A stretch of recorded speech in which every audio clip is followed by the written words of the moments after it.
Ողջույն սիրելի ընկերներ, Anti-Fake Եթերում Խաշմերուկ ոդկասթի հերթական թողարկումն է, ձեզ հետ են լրագրող պատմաբան Դավիթ Ֆիդանյանը եւ վերլուծաբան ռազմական փորձագետ Հայկ Նահապետյանը։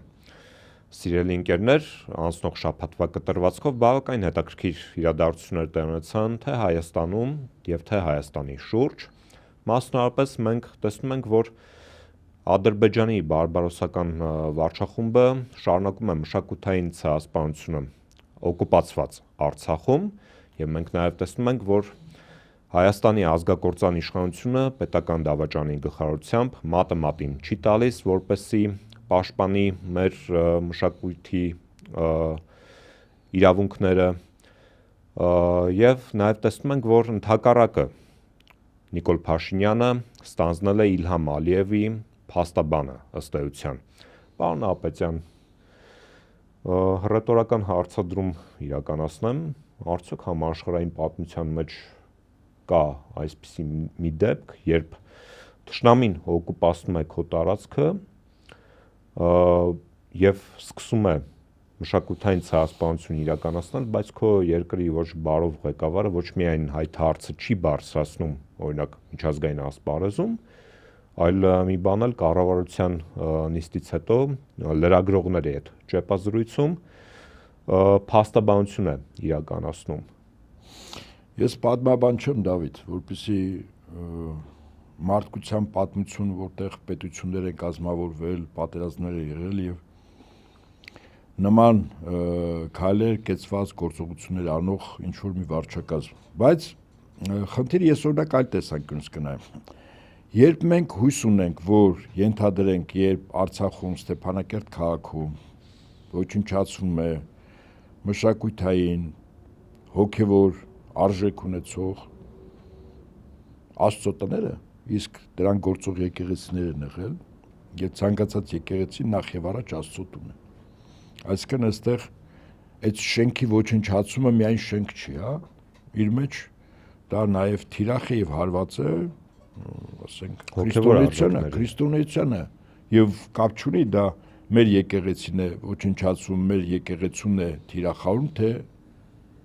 ամբողջ քրիստոնյա աշխարհին։ Իդեպ պաշտոնապես հաղորդագրություն տարածվեց մեր եկեղեցու կողմից այդ եկեղեցու ոչնչացման հետ կապված, որտեղ նամակով դիմել են քրիստոնյա աշխարհի տարբեր համայնքներին, նրանց ղեկավարներին այդ փաստի առնչությամբ իրենց բողոքի ձայնը, կեցվածքը, պահանջատիրական պահվածքը, ուրեմն կրկին անգամ բարձրաձայնելու եւ ցույց տնելու։ Սա եկեղեցու պահով։ Հիմա մենք գիտեք որտեղ է մեր իմ կարծիքով բաց թողումը կամ իրավիճակի ոչ համարժեք գնահատումը։ Օրինակ մենք ակնկալում ենք, երբ դուք հիմա խոսք եք ասում, ձեր խոսքի մեջ ենթատեքստով նայեր, որ ինչու Փաշինյանը կոնկրետ այդ փաստի առնչությամբ չի դրսևորել այն կեցվածքը, որը պետք է լինի համարժեք, ճիշտ է։ Ձեր ասացի ենթատեքստը դա էր, ասենք ինչու Հայաստանի իշխանությունները, վարչապետ Կոչիցյանը, Ադրբեջանի կողմից իրականացվող այդ վայրագությունները, բարբարոսությունը համարժեք ձևով չի արձագանքում, ինչու չի դիմում ՄԱԿ համապատասխան կառույցներին, որոնք իդեպ զբաղվում են միջազգային բազմաթիվ կոնվենցիաներ կան, որ մշակութային հոգևոր արժեքների ոչնչացումը ինքը քրեորեն պատժել է արարքե, կապ չունի, որ երկրի, որ տարածքում, հա։ Իրականում բարձա թե ինչու։ Չէ, երբ որ մենք մեր խոսքի ենթատեքստով նայում ենք, որ չի անում ինքը եւ քննադատում ենք, իմ կարծիքով գնահատականը հենց այստեղ է սխալ։ Ինքը հենց այդպես էլ պետք է անի, այսինքն մենք չենք կարողանում համակերպվել մի իրողության հետ, որ ինքը Հայաստանում մնացել է իշխանություն Արցախը հանձնելուց հետո եւ գինը նա է, որ ինքը պետք է սպասարկի Ադրբեջանի եւ Թուրքիայի ազգային պետական շահերը։ Այ որ պահին մեզ համար որպես աքսիոմա լինի այն, որ իր քայլերը ամբողջովին Ադրբեջանի եւ Թուրքիայի շահերի սպասարկման տրամաբանության մեջ է, մենք ոչ թե կզարմանանք, կզայրանանք, կբողոքենք, կեցված դրսևորենք, այլ փորձենք մտածել փաստացի Փաշինյանը սպասարկում է Ադրբեջանի Թուրքիայի շահերը։ Այդ դեպքում ինքը ինչ է։ Հա, բայց երբ որ մենք դավաճան է։ Չէ, դավաճան չի։ Գիտեք, ասենք այսպես էլի, ենթագիտակցորեն դա միայն ասենք այս տաղավարում չի ինչու շատ տաղավարներում, երբ որ ինձ նաև հրավիրում են, նոր մի հաղորդումից եմ եկել այստեղ, այնտեղ կեցվածքը եւս այդպեսին էր, այ ինչու Հայաստանը չի անում, ասում հարց եմ տալիս Հայաստան ասելով ում նկատի ունեք, դա ասում Փաշինյան, ասում իսկ Փաշինյանը չի պետք է անի։ Զարմանում են։ Ասում Փաշինյանը, եթե օրինակ ես գնահատում եմ, որ օրվա իշխանությունները կոլաբորանտ իշխանություններ են։ Կառավարությունը դե ինքը եթե կոլաբորանտ է, ինքը մարտի դաշտում մեզ ոչ պատերազմը, մեծ ճակատամարտը այս պայն հաղթած Ադրբեջանի եւ իր ռազմավարական դաշնակից Թուրքիա-Շահերն է սպասարկում, ինքը այդպես էլ պետք է անի։ Շատ լավ, տեսեք Եվ ի լրացում են այս թեմայի, ես ասեմ, լավագույնս դրա ձևակերպումը, թե ինչու է այդպես, ասեց տարբեր ոլորտների լուրջ մասնագետ, ասենք առողջապահությունից սոցիալական թռած, Արսեն Թորոսյանը, բանակից թռած, այսպես ասենք, Արսեն Թորոսյան կոչեցյալը։ ով հստակ պատասխանատվություն ունի COVID-ի հազարավոր մահերի։ Այդ հետո Արսենը, իր սերունդները, իր անգերները, իր գործընկերները, այդ իր ապա համակարգի եւ նոր իշխանությունների գործն է։ Այդ վստահաբար այդպես է լինելու։ Բայց ինքը ինչ ասում։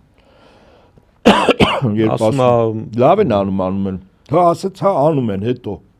Դա Ադրբեջանի ինքնիշխան տարածք է, այ հիմա նայեք, Շան գլուխը, ինձ կներեք էլի, ես մի բաժակ մի կում ջուր վեստեմ։ Հիմա Շան գլուխը հենց թաղված Արսենի պատասխանի մեջ ուշադրություն դարձրեք։ Ասում է դա իր տարածքի շինություն է, ինքը ինչ ուզում անում է, ճիշտ է։ Իսկ երբ դարձավ այդ տարածքը Ադրբեջանն, իրավական Ռահայում, շատ ճիշտ է, ուրեմն 22 թիվ հոկտեմբերի 6 Հոկտեմբերի 6-ից հետո Փաշինյան Նիկոլը, Արսեն Թորոսյանը եւ իրենց նմանները գնահատում են, որ այդ տարածքում ինչ կա, ոչ միայն շինություն, այլև մարդ, քաղաքացի ապրող, այդ բոլորը Ադրբեջանինն են եւ Ադրբեջանը ինչ կուզենա կանի։ Դուք հասկանում եք, այս մարդը անուղակի նաեւ հանցագործության մասին հաղորդում է տվել։ Եվ պատահական չէ, որ հենց հոկտեմբերի 6-ից մոտ 2 ամիս անց Ալիևը սկսեց բլոկադան։ 2 ամիս, ուրեմն դեկտեմբերի 2-ին ես մի 2-3 օր առաջ այդ բլոկադայից Արցախում էի։ Առաջին շրջափակումը Շուշիի մոտ, այնտեղ անցակետ կային ռուսական, ադրբեջանական, ադրբեջանականը Շուշիի մուտքն էր ստուգում, ռուսականը Հայաստանից դեպի Ստեփանակերտ այդ բան գնացող։ Դեկտեմբերի 2-ին փորձ արեցին, տեսան առանձնապես դիմադրություն չկա եւ հայերը լուրջ չեն ընդունում։ Դե անկեղծ ես շատ արագ արձագանքեցի, զանգեցին կերներս, ասի իրենք փորձ արեցին, հետո մեծացնելու են։ Դեկտեմբերի 12-ին ավելի մեծ ու փակեցին Շուշիում առաջին անգամ։ Ինձ որ հարցնում են, բա ինչ անենք, ասում եմ մի 2-3 մեքենա կանայք հիմնականում գնալ փակեն բոլոր այն տեղերը, որտեղ հավանականություն կա, որ Ադրբեջանը գա ու փակի ճանապարհը։ Մերոնք լինեն։ Կանայք, ուրիշ մարդ չէ։ Այդտեղ տրանսպորտային միջոց, որովհետև կանայք ցուցիչը չի ագրեսիվ կոշտ կեցվածքի։ Հա իրենք եւ պատական չէ որ այդ փակելու մեջ ադրբեջանցիների մի մասը կանայք են։ Սա ընդունված է, այսինքն հասկանալի է։ Վերջերս ընդունել էին խորհրդային հյուրասիրել։ Այո։ Հիմա ես ինչի համար եմ ասում։ Մենք արձանագրենք, որ այս ողբերգության հայրենազրկման օրը ոչ թե նոյեմբերի 9-10-ն է 20 թիվ, այդպես չի, դա սխալ է, դա 22 թիվ հոկտեմբերի 6-ն է, որի վերջ արդյունքը եղավ 23-ի սեպտեմբերի 19-20-ը, և ուշադրություն, ովքեր են պատասխանատու հոկտեմբերի 6-ին Հայաստանի կողմից իրավունք ունեցող անձի ստորագրության մեջ,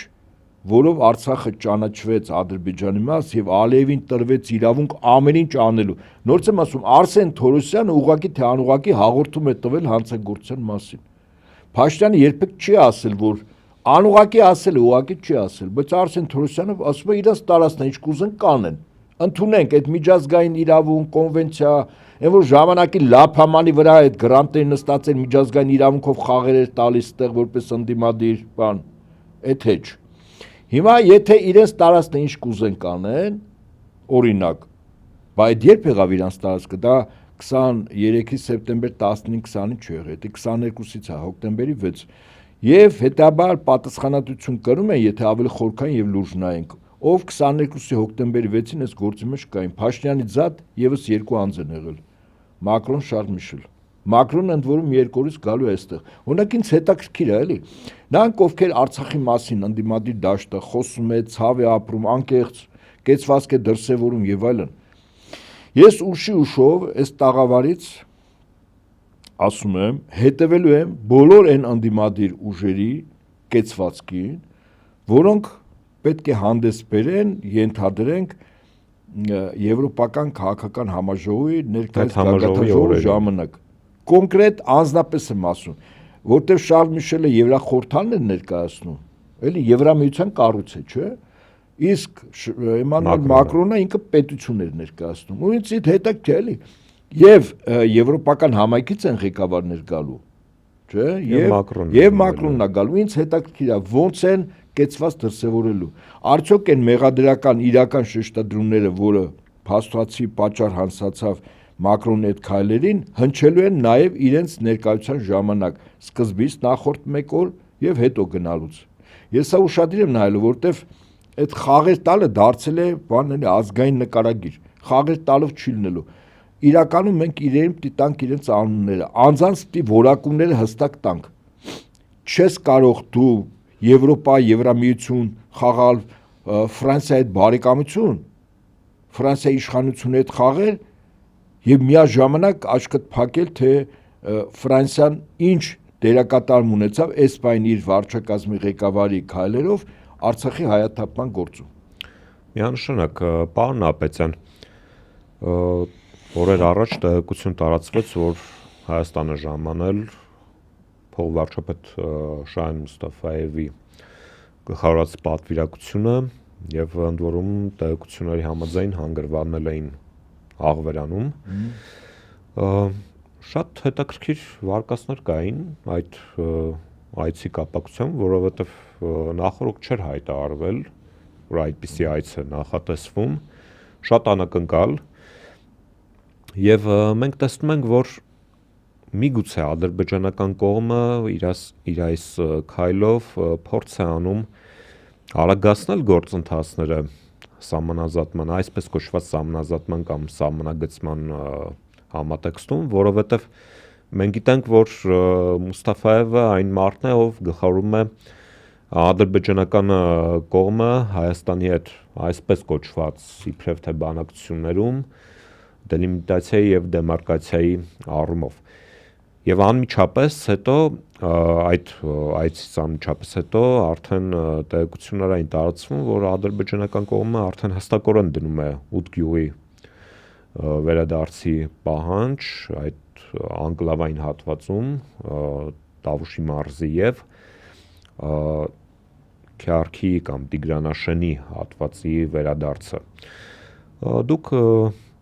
զինվորական եք եղել, այժմ էլ պայստազորի գնդապետ եք, հայկական կողմի զիջումները իմ նշած հատվածներում ռազմավարական առումով ինչպիսի հետևանքներ կունենան մեր համար եւ նաեւ եկեք ընդհանուր այդ այցը փորձենք գնահատել։ Ուրեմն նախ ձեր գնահատականը առայն, որ այդ այցի նպատակը դելիմիտացիա դեմարկացիան էր։ Դուք նման գնահատական տվեցիք։ Տարածվող տեսակետների։ Ուրեմն սկսենք սկզբից։ Եղել է պաշտոնական այց։ Եղել է պաշտոնական ընդունելություն դիմավորում։ Փոխվարչապետ անձի կողմից։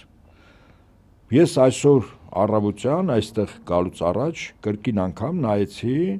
վարչապետ Կոչեցյալի պաշտոնական կայքեջը, ինչ որ տեղեկատվություն այդ այցի հետ կապված կար, թե ոչ։ Ոչ։ Շատ տրամաբանական հարց է առաջանում, իսկ ինչու չկար։ Ոսն կարող էին մեկ նախադասությամբ, այսինչ օրը ժամանել է պատվիրակությունը, SSS հարցերն են քննարկել։ Այս հարցերի քննարկման հանդիպում ա եղել, պայմանավորվել են ձեռք բերված համաձայնագրի շրջանակներում շարունակել աշխատանքներս, ասում եմ ինչ որ ստանդարտ է սա, անգամ մեծ չկար։ Ինչու չկար։ Անգամ պրոտոկոլային մասը Չկա արձանագրային այն ստանդարտ, որ դա անգամ այդ չկար, ինչու։ Չես իսկապես լուրջ հարց է։ Իսկ եթե պարզվում է, որ դա ընդհանրապես քողածածկույթ, հա, դելիմիտացիան դեմարկացիան։ Ձեր հարցին ես կպատասխանեմ, ինչ ասել է Իջևանից եւ Երասխի կողքից Տիգրանաշեն հանձնելը, սա կասեմ։ Բայց ես հիմա մի քիչ ավելի այցի պահով, հա, խոսեմ։ Եթե չկար, ես կարող եմ ենթադրել, որ այլ հարցեր են քննարկել։ Ձերք հետ կարող է դելիմիտացիա դեմարկացիա աշառնելով, որ Մուստաֆաև Գրիգորյան հանդիպումն ա եղել, որոնք այդ հանձնաժողովների նախագահներն են, այո։ Իսկ օրինակ ովքեր են Ադրբեջանի պատվիրակության կազմում, մենք գիտենք։ Բացարձակ։ Ես կարող եմ ենթադրել, որ հայկական կողմ պատվիրակությամբ բանակից, անվտանգությունից ինչ որ սպաներ են եղել։ Ահա ինչ անեք եղել են։ Իսկ եթե պարզի, որ Ադրբեջանի այցի պատվիրակության այցի բուն նպատակը ընդհանրապես դելիմիտացիան դեմարկացիան չի, ասենք հայկական կողմին թելադրվում է պայմաններ ժամանակագրությամբ, ուրեմն ճանապարհային քարտեզով ադրբեջանցիների վերադարձի հետ կապված նշվում է բնակավայրեր, անհրաժեշտ քայլեր, միջոցառումներ տեղական ինքնակառավարման մարմինների կողմից, որոնք տիգան, ասենք առնվազն մի 20 բնակավայրում սկզբի համար, ասենք մի 10,000, 20,000 հոգի, այդ թվում նաև նրանց աշխատանքի, բնակարանային խնդիրների եւ անվտանգության հետ կապված։ Ես կարող եմ ենթադրեմ, Ալևը առավոտը զարթում է, սրա մասն է խոսում, Իրիկունը քնում է, սրա մասն է խոսում։ Այս վերջին, չգիտեմ, 1 տարում Ալևը լսել եք դելիմիտացիա դեմարկացիա, ընդհանրապես չի խոսում։ Ինչ դելիմիտացիա դեմարկացիա։ Միգուցե լուծված է արդեն համարում։ Ինչը։ Հարցը։ Ես կարծում եմ, ես կարող եմ ենթադրել, հաշարն է, որ պաշտոնական որույթը տեղեկատվություն չկա, ինքնին արդեն ինձ հուշում է, որ արել են, բանակցել են ինչ-որ բաներ, որը ցանկալի չի, որ դրա մասին խոսեն, հրապարակավ։ Իսկ այդպիսի քայլեր Ալիևի կողմից որպես առաջնահերթ փախստականների վերադարձի հարցն է։ Այդպես ես կարող եմ ենթադրել եւ ենթադրությունը ամենայն հավանականությամբ իրականությանը շատ մոտ է, որ այդտեղ որ բնակավայրերում, որ տարածքներում ենթադրենք ինչպես ինչքան ժամանակ, այսինքն ճանապարհային քարտեզը ամբողջ աշխատանքների, երբ տիգան ինչքան ժամանակ ոչ տանկերով, մեքենաներով։ Իդեպ սովորաբար մենք Ադրբեջանի հետ արձանագրում ենք, չէ՞ որ մինչև այս պահը մենք գտնում ենք պատերազմի մեջ, որտեղ խաղաղության համաձայնագիր կստորագրվի։ Հիմա պատերազմող երկրի պատվիրակությանը մի կողմը ընդունում է, ինչպես ասում են, պարով ուրախությամբ առոք-փառոք։ Ինչպես կառավարության շենքի դիմաց հանրապետության հրապարակում 5000-ից ավել պատանիներ երիտասարդներ նշում էին ինչ որ բարի օր։ Այն ժամանակ, երբ որ Մուստաֆաևի պատվիրակության ինքնաթիռը սպասարկող իջնում էր Զվատնորդ օդանավակայան։ Այդպես են դիմավորում։ Հասկանում եք դուք, սրանք պատահական բաներ չեն։ Մեզ թվում է պատահական, այդպես չի։ Պատահական ոչինչ չկա։ Սա մեսիջ է կրկին անգամ Ադրբեջանին, որ ձեր ցանկացած պաշտոնական այցը մեզ համար տոն է։ Եվ մենք ահավասիկ 5000 պարող պարում են։ Հիմա գանք կրկին այդ պատվիրակության այցի հետ կապված։ Ես ամենայն հավանականությամբ ենթադրում եմ, որ այդտեղ կոնկրետ առարկայացվել է բնակավայրերը, տարածքները, ինչ աշխատանքներ պետք է անեն, ովքեր են պատասխանատու եւ այլն եւ այլն։ Ես չեմ բացառում, որ նաեւ քննարկվել է Տաուշի եւ Արարատի մարզերից տարածքների հանձնման հարցը։ Հիմա ինչ նշանակություն ունի այդ երկու տարածքները, ասեմ, ես մոտ 7 տարի ծառայել եմ այն հատվածում Տաուշի, որտեղ պատրաստում են նաև հանձնել են հիմա էլ են պատրաստում։ Ինչն է մեզ համար ստրատեգիական է, իսկապես կա ստրատեգիական եւ պատահական չէ, որ Հայաստանի Ադրբեջանի շփման գծի ամենապաշտպանված հատվածն էր մեր 2-3 պաշտպանական բնագիծ։ Եվ այն դեպքում, երբ որ իշխող բարձունքները Ադրբեջանի ձեռքին էին, իդեպ ասեմ ձեզ, այդտեղ մի մեծ սար կա, այդ խուստուփի նման փռված է, հա, այսպես գագաթ չի միայն, ադրբեջանական կոչում է օդունդաղ։ այդ սարը, մեծ սարը ամբողջովին Ադրբեջանի զինուժի ներքո է, իրենց տարածքն է։ 92-ին մենք այդ սարը վերցրել ենք, որը շեղող օպերացիա ա եղել Շուշիի օպերացիայի ժամանակ, դրանից հետո, ասենք հունիս ամսին այդ Մարտակերտի կողմը, որ ճեղքում եղավ, որպեսզի Ադրբեջանը ուժեր այդ տարածքներից տեղափոխել, այդպես եղել է, եւ այդ սարը ժամանակին վերցրել է Արկադի տեր Թաթևոսյանը, իր ղեկավարած ուրեմն ջոկատները վերցրել, հետո հետ են հանձնել։ Կա փոքր օդունդաղ եւ մեծ, այդ փոքրի վրա մենք ենք, մեծի վրա իրանք են։ Հսկում է երկու մարզի տարած գյուղերով, այսպես փռված սարը։ Հիմա այդ տարածքների ամրության պաշտպանությունը մեզ համար ստրատեգիական էր երկու իմաստով։ Նախ այդտեղ կան մենք մարտական հենակետ ունենք, եթե չեմ սխալվում, Սպարապետ է կոչվում, որտեղ 3 պետության սահմանները հատվում էր Հայաստանի, Ադրբեջանի եւ Վրաստանի այդ տարածքում։ Սա իմանանք, որ եւս Վրաստանը այդտեղ Հայաստանը սահման ունի եւ Ադրբեջանի, բայց ստրատեգիականը հետեւյալն է։ Հայաստանից Վրաստան 2 ճանապարհ կա։ Ուրեմն մի ճանապարհը անցնում է այն տարածքով, որտեղ մի մասը մենք արդեն հանձնել ենք Ադրբեջանին։ Ավելին, այդտեղ Բերքաբերի մոտով ճանապարհ կար, որը հակառակորդի կողմից այդ բարձունքներից թիրախավորում էր, անընդհատ խփում էին, մենք եւ մարդկային զոհեր քաղաքացիական բնակության շրջանում ունենք եւ զինվորական։ Ստիպված սարը շրջանցող ճանապարհ հսկայական ծախս արվեց եւ հակառակորդի կողմից այլևս տեսանելի չէր։ Այդ ճանապարհով, ասենք, դեպի նոյեմբերյան գնացող տրանսպորտային միջոցները Ադրբեջանի զինուժի կողմից։ Հիմա երբ որ մենք որոշ տարածքներ կա, որտեղ Ադրբեջանը հավակնում է, որ իբր դա ներքին ասկեպարա եւ այլն էլի, ոսկե պարն է, մի մասը։ Եթե տարածքները ամբողջովին հանձնվի, ձեզ վստահեցնում եմ, այդ մի ճանապարհը դեպի Վրաստան գնացող։ Դեպի Վրաստան գնացող, այո, ամբողջովին Ադրբեջանի զինուժի հսկողության ներքո է լինել, դու կասկած չկա։ Եվ նաեւ գազամուղը, եթե չեմ։ Հիմա երկրորդը, այո, ճիշտ է, երկրորդը գազամուղը, եթե տարածքներ հանձնում, գազամուղը ուղղակի պարսատիկով կարող են խփել։ Հիշենք 91-92 թիվը, երբ Ադրբեջանը դուք փոքր եք եղել այն ժամանակ, ես բավական լավ հիշում եմ Վրաստանի կառավարության այն ժամանակ Գամսախուրձիայի ղեկավարած հայտարարություններ ասում էր, ուրեմն անկառավարելի զինված խմբավորումների գործողությունների հետևանքով պայթեցվել է գազամուղը, մենք գազ չունենք։ Սա իմացեք, Ռուսաստանից մտող գազամուղն է։ Այդ տարածքը հանձնել նշանակում է հանձնել ինչը գազամուղը։ Վստահաբար եմ ասում, ցանկացած պայն Ադրբեջանը կարող է գազամուղի նկատմամբ ոտնձգություն անել։ Եվ դա լինելու է լծակ։ Իհարկե լծակ, բա Հայաստան մտնում միակ, ասենք Իրանից մտնող գազամուղ, հիմա գանք, այնտեղ Իրան էլ կգանք, էլի։ Այսինքն մենք ունենք երկու հարևան Ադրբեջան, Թուրքիա, որի հետ պատերազմի մեջ ենք։ Իդեպ Թուրքիայի հետ եւս, որտեղ 93-ին Քելբաջար կամ Քարվարջարի ազատագրումից հետո Թուրքիան փակեց Հայաստան-Թուրքիա սահմանը, որը պատերազմի էլեմենտ է։ Ոսկան Թուրքիան մեր հետ չհայտարարած պատերազմի մեջ առ այսօր, այդ փակ սահմանով։ Երկու հարևանը Վրաստան եւ Իրանն է։ Ուրեմն, եթե Վրաստանի այդ մի ճանապարհը, երկու ճանապարհներից մեկը փակվում է, այն մյուսը, որը իր անցողունակությունը ավելի փոքր է, քան սա, ամբողջ Վրաստան գնացող հոսքը վստահաբար չի կարող սպասարկել։ Հակառակ դեպքում, եթե սպասարկել, երկրորդ ճանապարհը չէր կառուցվի, չէ՞։ Սա իմացեք, որ այդտեղ արդեն խնդրեմ է։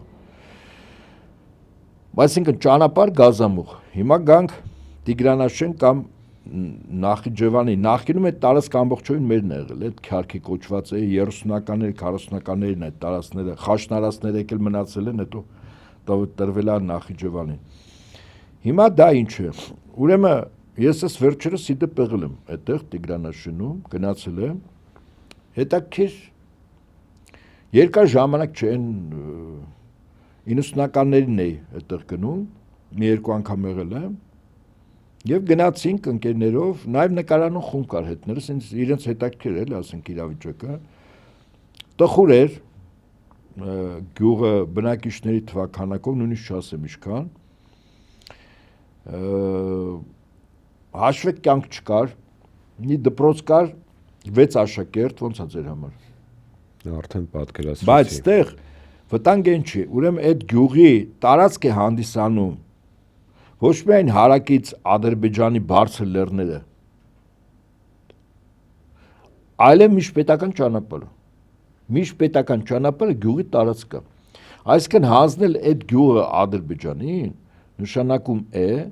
որ հանձնում ես նաև ճանապարհը։ Միջպետական, կրկնում եմ։ Սա նշանակում է, որ այդ միջպետական ճանապարհի վրա Ադրբեջանի զինուժը պարսատիկով հսկողություն կարող է սահմանել, պետք է չի որ ավտոմատ կամ ատրճանակ աշխատի։ Բարձ է։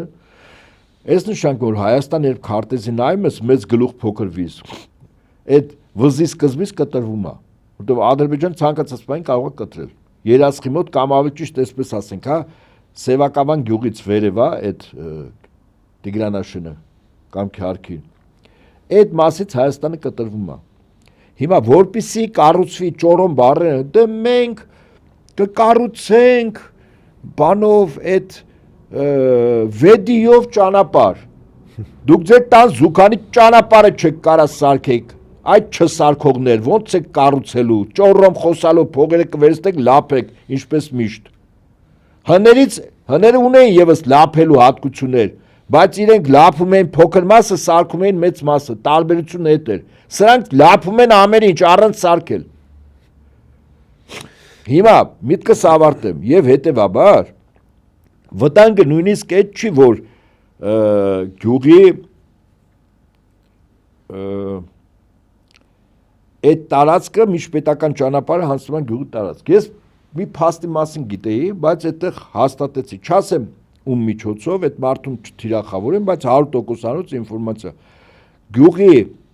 ոչ տները, որտեղ մարդիկ են ապրում, ընդ որում մեծ մասը գաղթած Բաքվից, Սումգայիթից, Դաշկեստանից, Չարդախլուից, մարդիկ են ապրում, գերեզմաններ ունեն արդեն թաղած, ծնված երեխեք կան։ Մի հրաշալի մի 13-14 տարեկան աղջնակ է հանդիպեցինք, մի երկու հարց տվեցինք, ապշեցինք այդ երեխան հայրենին ոնց է տիրապետում կատարյալ, քաջ աղջիկ։ Բայց խնդիրը նա է, որ եւ այդ գյուղի տները եւ հողատարածքները, որ հսկայական են, չունեն սեփականության իրավունք։ Այսինքն կադաստրի վարչությունը սա է, ես որ ասում եմ, այդ տարածքները սրանք հանձնելու են, կադաստրի վարչությունը այդ տարածքների վրա չի տալիս մարդկանց սեփականություն իրավունք ունենալու վկայագիր։ Իսկ ինչու չի տալիս, որտեղ չի համարում այդ տարածքը Հայաստանի Հանրապետության տարածք, բարձր եմ ասում։ Այսինքն այդ տարածքը եւս հանձնվելու է։ Հանձնվեց նշանակում է Հայաստանը բաժանում է երկու մասի եւ Ադրբեջանը վերահսկելու է Հայաստանով իր հյուսիս-հարավը կապող միջպետական ճանապարհի այդ հատվածը։ Այսինքն Հայաստանը կենսականորեն կարող է կտրվել եւ տրանսպորտային եւ ոչ միայն հաղորդակցություններից, որտեղ Ադրբեջանի զինուժը միշտ այդտեղ է լինելու։ Պարոն Ապետյան, մենք նաև տեսնում ենք, որ այդ իրենց կողմից հայտարարված պատերազմը, հա, որ այլ բառով ուղղակի չես կարող ասել, մեր ինքնության, մեր արժեքների դեմ, մեր ավանդույթների դեմ, հասավ այնտեղ, որ նոր կենսաչափական անձնագրերը, որոնք պետք է հետագայում գործածության մեջ դրվեն,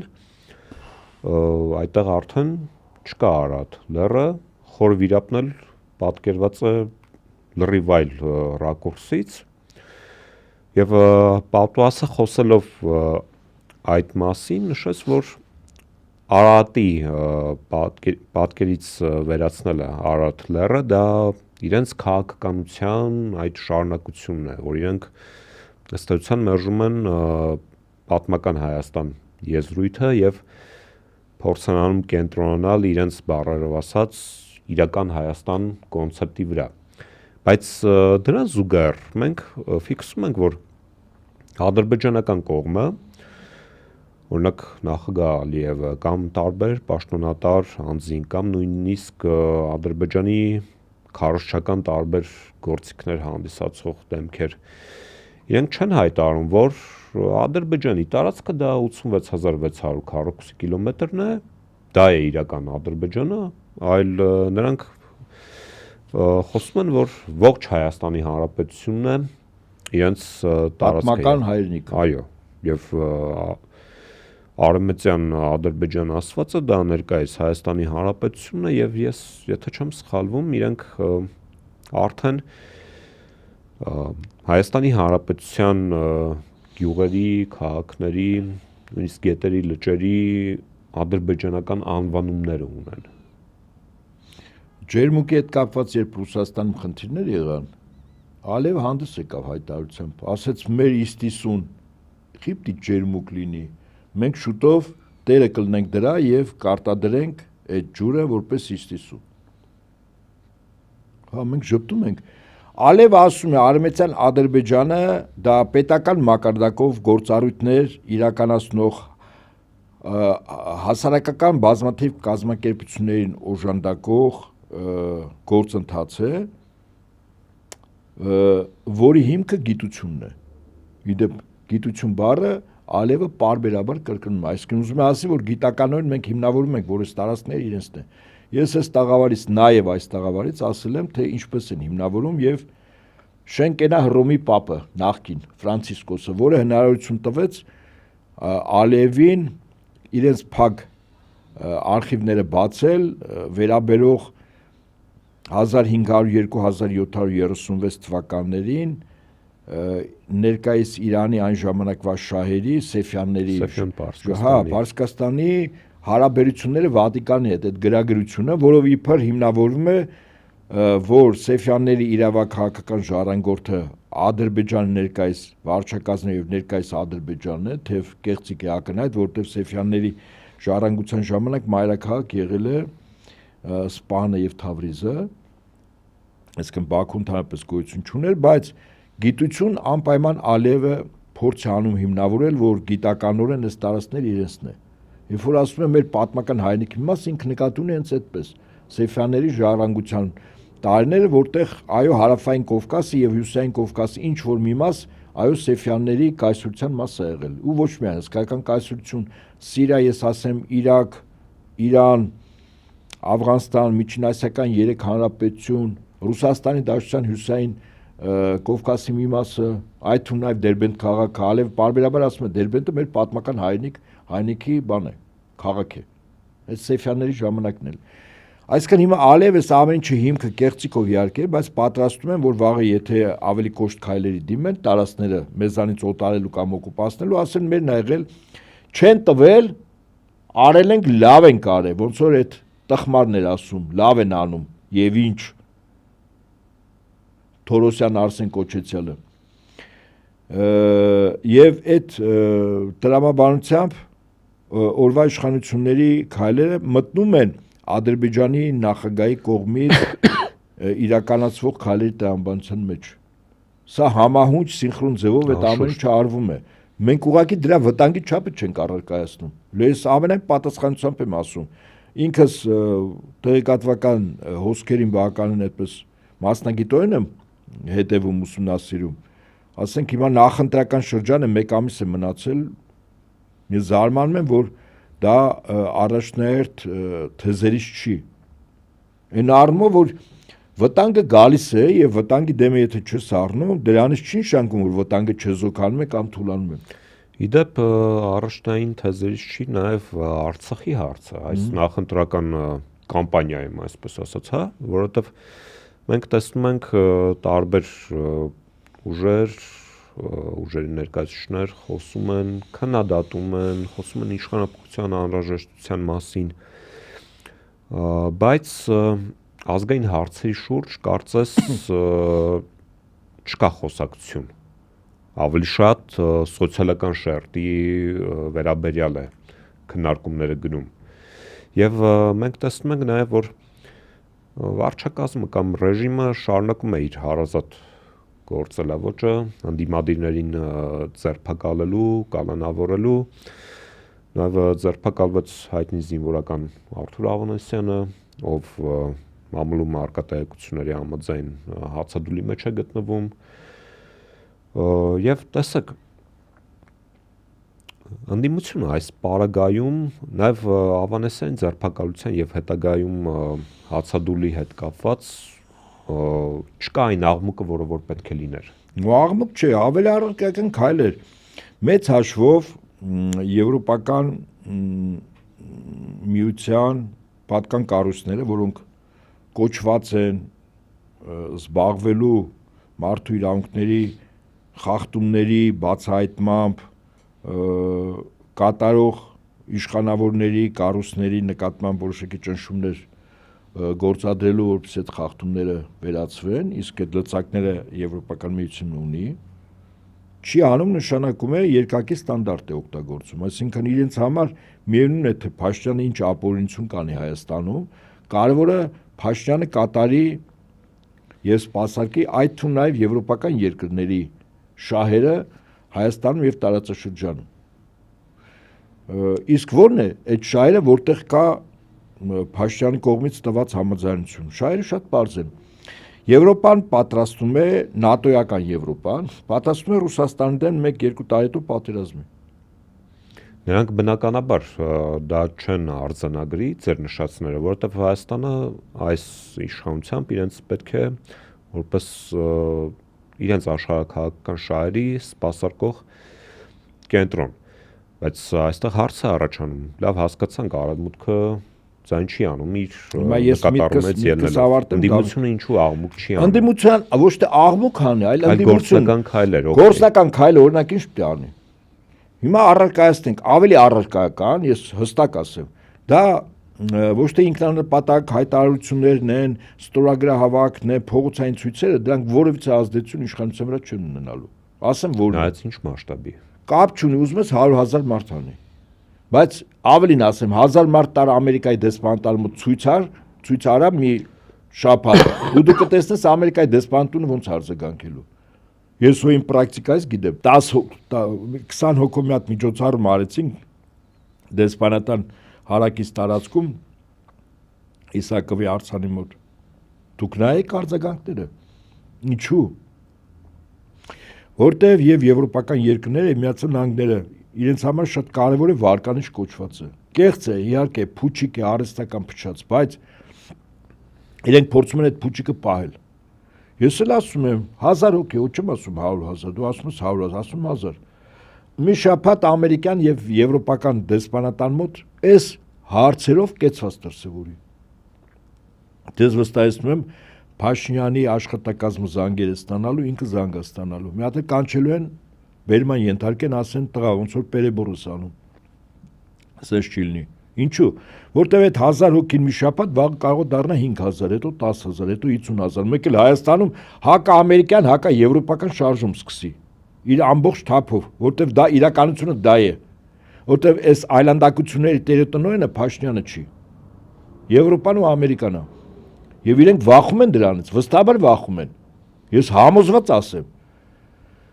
Հիմա այո ընդդիմությունը կեսած դրսևորի, հայտարարություն թող անի, նամակներ թող հանձնեն, Մարկանց թող դուրս բերի փողոց։ Թող բերի, բայց վերջնական թիրախը, երբ որ գեներացնի, դա Դեմիրճյան փողոցի վրա Եվրամիության շենքն է եւ ԱՄՆ դեսպանությունը։ Ձերք հետ էլ թող Ֆրանսիայի դեսպանատան մոտ էլ անեն։ Ինչու, որտեվ ես կարծում եմ այս պահին, երբ այդ պատվիրակությունը գալիս է, հունակից հետաքրքիր է։ Եթե ընդդիմությունը կեցված չի դրսևորելու Մակրոնի հանդեպ անձնապես, որպես Ֆրանսիայի նախագահ, ուրեմն ընդդիմությունը համակարծիք է, որ 22 թվականի հոկտեմբերի 6-ին Մակրոնի պարտադրմամբ, հորդորով, ստիպելով, տեղական չի, ինչ բառ ուզում եք օգտագործեք, Փաշինյանը Արցախը հանձնեց, ուրեմն Ադրբեջանին, փաստացի հետո հանձնեց, մնացածը տեխնիկական հարցեր է, շրջափակում 11 ամիս, հետո ռազմական գործողություն։ Եթե ընդդիմությունը կեցված չի դրսևորում, իրենք համակարծիք են Մակրոնի հետ, բայց ուրիշ ինչ գնահատական տամ։ Այլ գնահատական չկա։ Հիմա նույն ձևով ես իհարկե համակարծիք եմ ընդդիմությունը կեցված դրսևորի։ Այդ մեն այլանդակությունները, որ արվում է, միայն ենթադրենք ձեր նշած անձը, որ հիմա հացադուլի մեջ է, միայն իր ձերբակալությունը չէր անօրինական։ Ինչքան մարդկանց են բռնել, այդ նույն ուժեղ Հայաստանից մի քանի տասնյակ հիմա ձերբակալված են, չէ՞։ Հանիրավի մտածածին ուրեմն բաներով, հիմնավորումներով։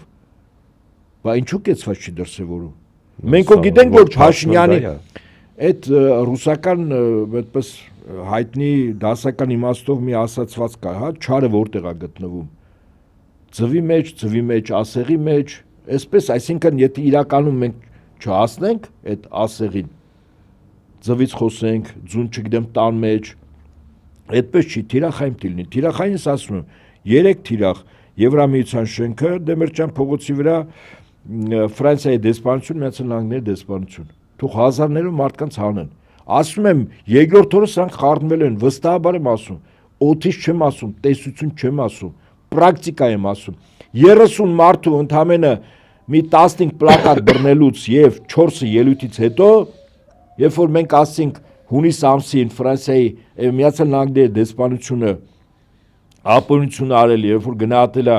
ազգային ժողովի մոտ Հայաստանի քաղաքացիների համանական իրավունք իրականացնելիս ցույցերի ժամանակ բռնություններ, իսկ ամերիկյան դեսպանությունը հայտարարել է, որ իրենք եթե ձևակերպեն ընդհանրական ողջունում են ոստիկանների քայլերը եւ մեղավորած ժողովուրդը։ Մենք կեցված ենք դրսևորել, խառնվեցին, ինձ զարմանալի էր 1400 հրապարակում ա եղել, 1410 պետությունում։ Հասկանում եք դուք 10 պետություն այդ ակցիայի մասին, որը ինչ է ասում, 4 հոգի խոսք է ժամա տվել այդ ակցիան։ 20 մարդ, 20-25 մարդ մի 10 պլակատ։ Վերջ այդ պլակատների հիմնական պերսոնա նոն գրանտա։ Դեսպանին ասում ենք մաքրվի ստեղից։ Քո այդ կեցվածքի համար։ Բա հիմա այսքան այլանդակությունների ֆոնի վրա ընդդիմությունը չի ուզում կեցված դրսևորել, չի հասկանում, որ Փաշինյանը այստեղ տեղում Հայաստանում մրսում է մեկից։ Կարող է շատերից տենց չերևացող, ես չգիտեմ, մեկից հաստատ մրսում է։ Այդ Հայաստանում ամեն դեսպանն է։ Բա դու օրինական ձև չես ուզում կեցված դրսևորես։ Եվրամիության շենքի մոտ չես ուզում։ Ֆրանսիայի մոտ հիմա Մակրոնն է գալիս։ Ինձ հետաքրքիր է այդ Մակրոնի հետ կապված կեցվածքը մեր ընդդիմության ո՞նն է լինելու։ Այսինքն մենք համաձայն ենք, հա, որ Մակրոնը սրան ստիպեց ստորագրեցին, որ Արցախը հանձնվի, հա, համաձայն ենք։ Մակրոնն էս պուպուշ է, Ֆրանսիան էլ, հա, ես Ֆրանսիայի պետության դեմ ժողովրդի դեմ որևիցե բան չունեմ։ Բայց Ռոթշիլդների կողմից նշանակված ներկայիս վարչակազմը թշնամի է։ Իմ թշնամուն օգնեց, որ Արցախի հայնիկի մի մասը հայնազրկվի։ Բայց հիմա իրան ինչ ասեմ բարեկամ, հա։ Խի հոգեկան հիվանդի նման եմ ես։ Բայց նրանք ովքեր հասկանում են եւ քաղաքական դաշտում հայտ են ներկայացել զբաղվելու, եթե իրենք չեն արձագանքում, ուրեմն իմ ասած իրանք են։ Ոնց կարելի է չասել, ոնց կարելի է չբարձրացնել։ Ոնց կարելի է Ֆրանսիայի դեսպանատան մոտ ընդդիմությունը ասենք հարյուրավոր մարդկանցով պլակատներով շարք չկանգնի։ Բա կեցած է դրսևորի, ոչ չես դրսևորում Ֆրանսիան, ասենք նույն իրանց հատուկ ծառայությունները եւ արտգործնախարարությունը ասում են չեմ մո ժողովուրդ է։ Հայաստանն էլ կխուրդենք, ելի ձեն չեն հանի։ Ու ասեմ, ձեզ իմ կարծիքով Մակրոնը գալիս է Հայաստանը մանրադրամ դարձնելու Ֆրանսիա-Թուրքիա հարաբերություններում եւ ասեմ ինչով է մանրադրամ դարձնելու։ Ոնց որ մանրադրամ դարձեց Արցախը հանձնվեց, հիմա նույն ձևով մանրադրամ դարձնելու Հայաստանը։ Ֆրանսիան էներգիայի ստացման լուրջ խնդրեմ ունի։ Իր 80% հոսանքը ստանում է ատոմակայաններով, աշխարհում եզակի պետություն է այդ առումով։ Ատոմակայանների վառելիքը ուրանն է,ուրանը տանում էր Աֆրիկայից կոպեկներով, թունավորելով այդ երկրների ժողովուրդներին եւ տարածքները։ Ժողովուրդները ըմբոստացան, ոտքի կանգնեցին, դուրս դրեցին այդ գաղութարարներին։ Տզուրուկների ման նստած այդ ժողովուրդների եւ տարածքների պետությունների վրա։ Հիմա Ֆրանսիան խնդիր ունի, վստահաբար խնդիր ունի։ Այսինքն իր քաղաքականությունը ատոմակայաններից հոսանք ստանալու են կաշճանում է փոխի նաեւ գազի միջոցով հոսանք ստանալու գործին։ Գազ որտեղ կա։ Կա արդյոք որտեղ Ֆրանսիան կարող է սեփականատեր կամ հանքի տեր լինել։ Կա, հիմա ձեզ ասում եմ որտեղ կա։ Միջերկական ծովում կա շատ։ Ընդ որում կա Կիպրոսի մոտակայքում, այնտեղ որտեղ թուրքերը Կիպրոսի մի մասը վերցրել են, հյուսային Կիպրոսը անվան տակ, հա։ Չեզոք ջրերում որտեղ Թուրքիան չի շահագործում, բայց մեծ հանքավայրեր կան եւ դա բաց աղբյուրներով է։ Հիմա ինչ է կարծում, օրինակ եթե Հայաստանը փաթեթով Ֆրանսիան տա Թուրքիային։ Թուրքիան էլ համաձայնվի այդ 4 հանքավայրը, ասենք համատեղ շահագործել։ Ֆրանսիան նստում է լրջագույն 4 գազի հանքավայրի ասեղի վրա։ Վատ է Ֆրանսիայի համար։ Շատ լավ է։ Վատ է Թուրքիայի համար։ Շատ լավ է։ Վատ է Հայաստանի համար, միանշանակ այո։ Բա ուր է կեցվածքը մեր ընդդիմության։ Այսինքն մենք սպասում ենք այս երկիրները ամբողջովին Թուրքիային, Ադրբեջանի ձեռամբ հանձնվի, հետո ասենք վայ, գնացքը գնաց, չէ այդպես չի։ Կամ արդեն այս Հայաստանի պատմական կենաց խմենք աշխարհի տարբեր կետերում։ Դե հիմա ասորիներին խնդրենք իրանց շենքերում կողքը մի հատ սենյակ կտրամադրեն անհայրենիք, չէ, հայրենիք միշտ էլ կա, առանց պետություն, առանց հյուրի կարգավիճակով։ Բայց եթե դու հայրենիքում տեղ չունես, սա որտեղ գնաս հյուր ես, կամ դի ձուլվես, կամ հյուր ես։ Եթե քո ինքնությունը, քո լեզուն, քո կրոնը ամեն ինչ պահում ես, հյուր ես այնտեղ։ Այդ ժողովուրդները ինչքան էլ որքան էլ որ քո հետ նորմալ հարաբերություններ լինեն, որտեղ տանտեր են, քեզ հյուրի աշկերով են, տանտիրուչ աշկերը քեզ որպես հյուր են դիտում։ Հիմա էս ենք ուզում, գաղտակալի ցուպը գնանք, հա, տենց իրիկունները լացուկաուց հիշենք ինչեր են կորցրել, որտեղ ինչեր են թաղել, աստծու քանի տուն ենք թողել։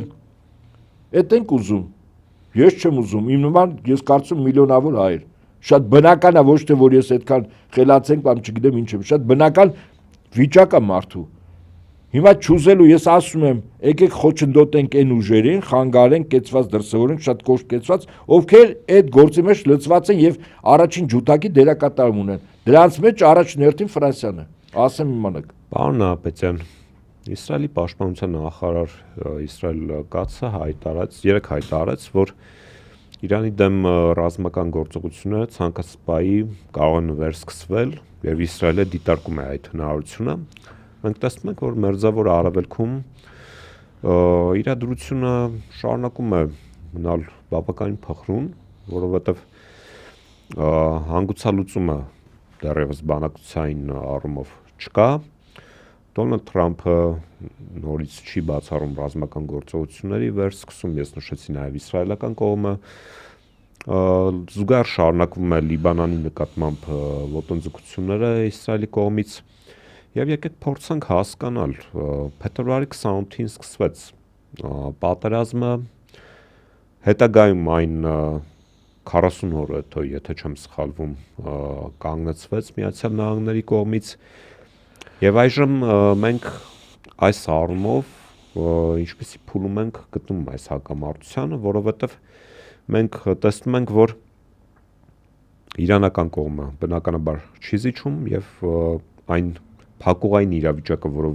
որում որ հայտնվել է Դոնալդ Թրամփը, էլ ավելի է սեղմվում եւ նաեւ հերթական արդեն երևի երրորդը, եթե չեմ սխալվում, մահափորձ կամ միջադեպ տեղ ունեցավ։ Կամ իմիտացիա։ Միգուցե։ Ավելի շուտ իմիտացիա։ Եթե առաջինը իսկապես այդտեղ ես նույնիսկ մասնագետների հետ խոսեցի, այդ ականջին կրակոց է եւ վարկյանի ինչ որ մասով երկու եւս կրակոց որտեղ մարդկանց խոցեց, որոնք մահացան, այդպես չի լինում էլի։ Դա իրոք նախախնամությամբ հիմա երևում է աղանդավոր քույրիկներն ու եղբայրիկները բավականին լավ են նստել ԱՄՆ նախագահի ականջին ասելով, որ դու մեսիա ես, փրկիչ ես, Աստված քեզ պահեց մեծ գործերի համար, այդ խայծը տվել են։ Իդեպ ասեմ աղանդավորական շատ կառույցի կենտրոնները ոչ թե Միացյալ Նահանգներն են, այլ Իսրայելը։ Այդ թվում օրինակ կյանքի խոսքն հիշեք ես, ԱՄՆ չի, Հայֆայի քաղաքում է կենտրոնը։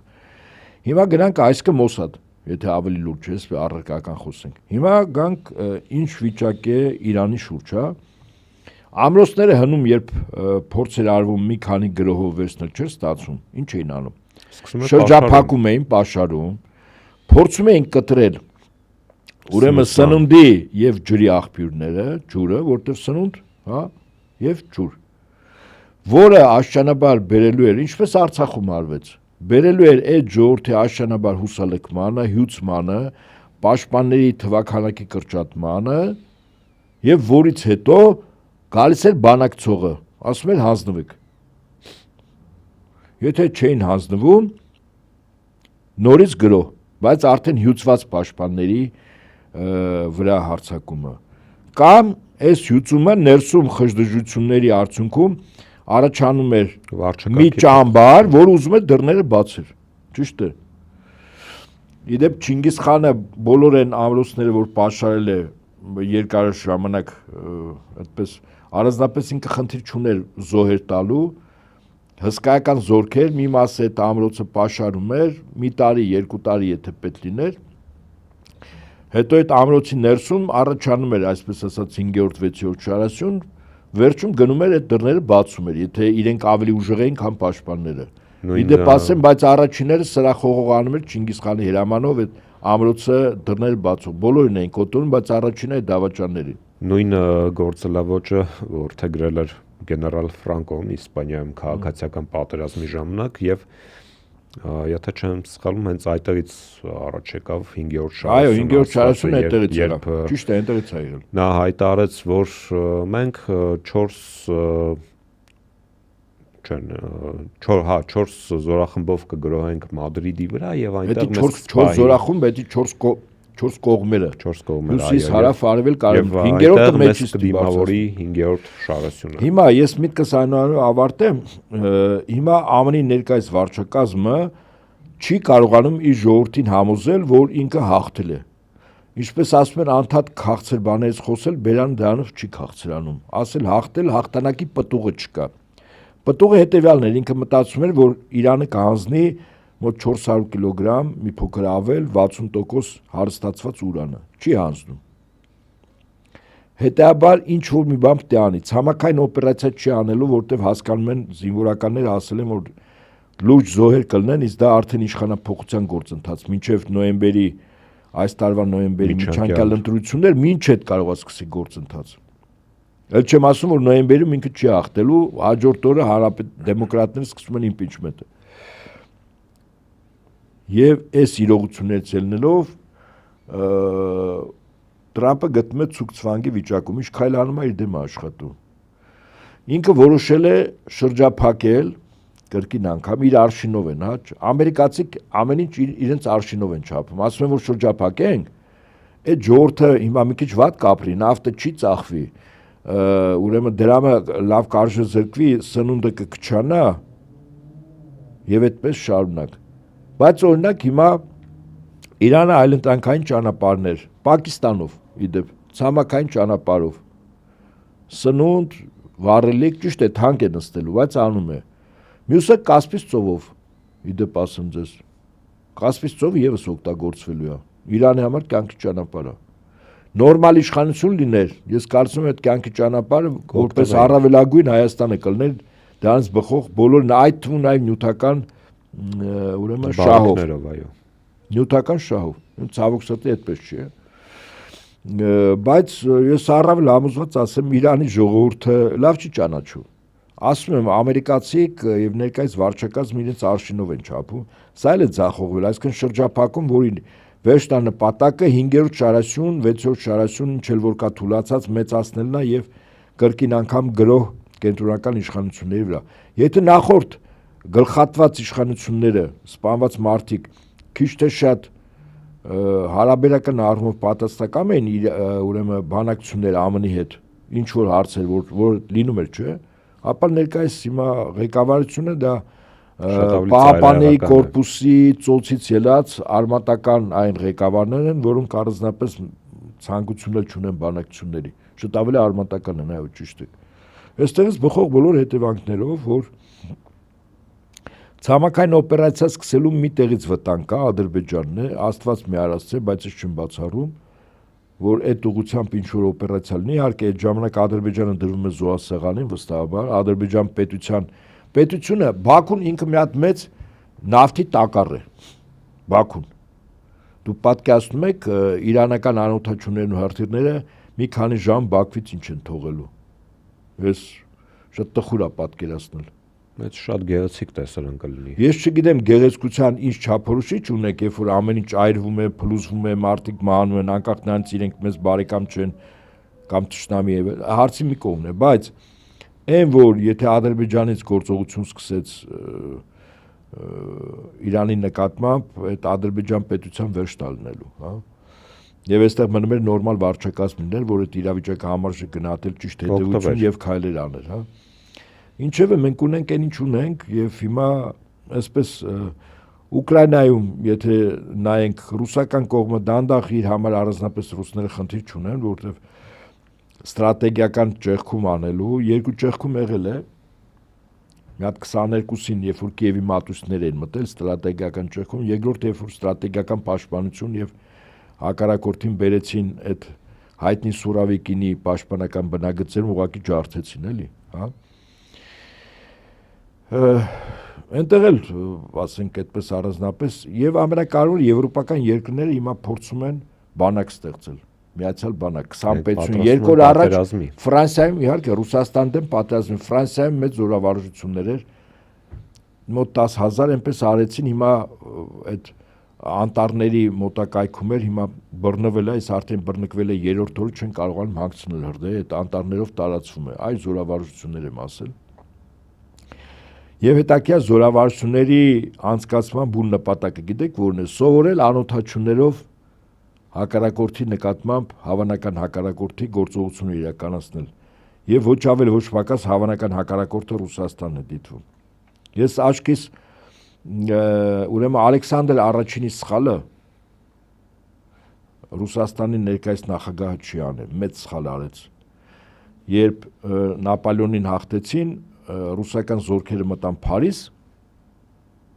հետո դուրս եկան եւ թողեցին ամեն ինչ տեղի ժողովրդին եւ նոր իշխանությունները, բացառապես ոչինչ չանելով։ Եթե այս անգամ որ մտնեն, հաստատ Փարիզից դուրս չեն գա։ Կմնան Փարիզում։ Երբ Ֆրանսիան դա է ուզում, կամ Գերմանիան, ռուսական զորքերը, սովետական զորքերը մտան Բերլին, թողեցին, օգնեցին, վերականգնեցին Գերմանիայի մի մասը, որը Խորհրդային Միության ազդեցության տակ իհարկե օգնեցին, ամեն կերպ օգնեցին, ոտքի կանգնած էր Գերմանիայի դեմոկրատական հանրապետություն Եվրոպայի լավագույն զարգացած երկրներից մեկն էր։ Իր ամեն ինչով, այդ թվում նաև էլիտայով, կրթական ցենզով բան։ Հիմա կարող է այս անգամ ռուսական զորքերը մտնեն Բերլին ու դուրս չգան, այնպես որ Մակրոնն ու Մերցը թող լավ մտածեն քայլ անելուց առաջ։ Եվ այդ պրոյեկտի մեջ ըստ խելոքներն են ներգրավել Հարավային Կովկասում հարվածային բռնցք են սարքում, որ կարող է ենթադրենք որոշակի առումով գործողություն սկսի բանի դեմ, Ռուսաստանի դեմ։ Մեծ խոսում են սանց մտքի գիգանտները, օրինակ մի անձնավորություն, որը հայտնի է շատ, Բիսմարկի մասին է խոսքը, գերմանացի զորավար, զորական, ոնց ուզում եք հասկանալ, քաղաքական գործիչ, Ռուսաստանում ապրած, ծառայած, սովորած, իր ժողովրդին պատգամ է թողել, այսինքն այդ ժողովրդի մեծերից մեկն է։ Պատգամ նշանակում է դրանք մեծ հաշվով չեմ ասում, պատվիրանի, տիրոջ պատվիրանների նման կարգավիճակ ունեն, բայց այդ ժողովրդի համար անվերապահ կատարման իրողություն է, որտեվ ամեն ժողովրդի արգանդից չի, որ նման մեծեր են ծնվում եւ ամեն օր չի, որ ծնվում են։ Պատգամներից մեկը ասում է Ռուսաստանի դեմ երբեք ոչ մի պատերազմ։ Երկու համաշխարհային պատերազմ Ռուսաստան, Գերմանիա, Գերմանիան սկսեց։ Մեկը Խորհրդային Միություն, մյուսը Ռուսաստան, առաջինը Ռուսաստան, առաջին համաշխարհային, երկրորդը Խորհրդային Միություն, մեծ հաշվով էլի Ռուսաստան։ Հիմա երրորդն են պատրաստում։ Տեսնում ես Բիսմարկին մենք ավելի շատ ենք կարդում, հարգում եւ հասկանում, քան գերմանացիները, այո։ Որտեվ իրենց լավ դրթող կա իդեմս երկու կղզիների, փոքր կղզի, որի անունն է Բրիտանիա եւ մեծ կղզի, որի անունը Միացյալ Նահանգներ, այ բրդում են ու դրդում են, այդպես։ Եվ թերևս այսքանով ավարտենք, սիրելի ընկերներ, Anti-Fake եթերում Խաշմերուկ ոդկասթի հերթական թողարկումներ, ՑՍՏ-ին լրագրող պատմաբան Դավիթ Ֆիդանյանը, վերլուծաբան, ռազմական փորձագետ Հայկ Նահապետյանը, շարունակեք մնալ Anti-Fake-ի հետ, հետևել Հայաստանում եւ Հայաստանի շուրջ տեղ ունեցող կարևոր զարգացումներին, կհանդիպենք հաջորդ շաբաթ։